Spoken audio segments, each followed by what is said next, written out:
Every February 14th, the world turns red and pink. We buy millions of roses, tons of chocolate, and exchange cards, all in the name of a mysterious saint. But if you think Valentine's Day was always about romantic candlelit dinners, you're in for a surprise. From ancient Roman rituals to the poetry of the Middle Ages, the story of how this day became the global phenomenon it is today is a wild ride through history. Let's dive into the real origins of Valentine's Day. Long before it was a Christian holiday, the Romans celebrated a festival called Lupercalia in mid-February. It wasn't exactly romantic by modern standards.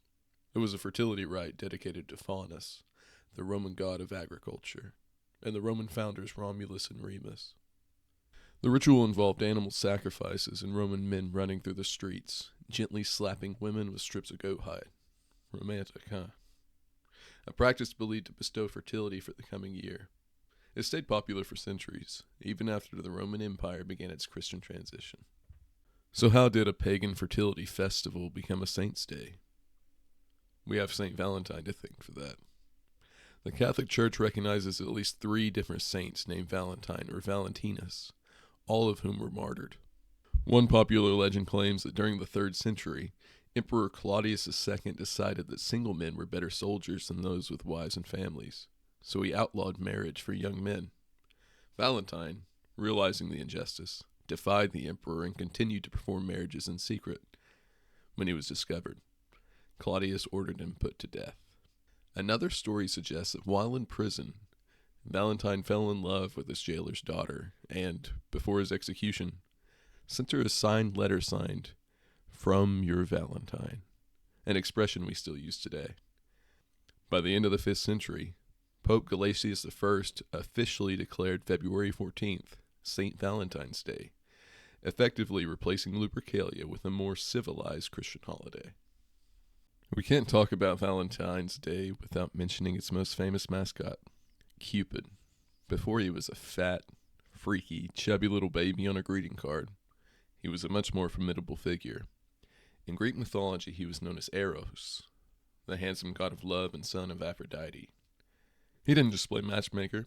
He used his golden arrows to make people fall in love, and leaden arrows to make them feel hate. He was often seen as a chaotic, powerful force that even the gods couldn't control. The Romans eventually adopted him as Cupid. It wasn't until the Renaissance that artists began portraying him as Puto, that cute, winged infant we see today. During the Victorian era, card makers leaned into this softer, sweeter version of Cupid to make him feel the face of romantic commercialism. He went from a god who could wreck your life with one arrow to a toddler selling chocolate. For a long time, the day was just a religious feast. It wasn't actually associated with love until the High Middle Ages. In England and France, people believed that February 14th was the beginning of birds' mating season. This added to the idea that the day should be a time for romance. The English poet Geoffrey Chaucer, of the Canterbury Tales fame, was the first to record St. Valentine's Day as a day of romantic celebration in his 14th century poem, The Parliament of Fowls. By the 1400s, Valentines began to appear in the form of written letters and poems. The oldest known Valentine still in existence today was a poem written in 1415 by Charles, Duke of Orleans, to his wife, while he was imprisoned in the Tower of London.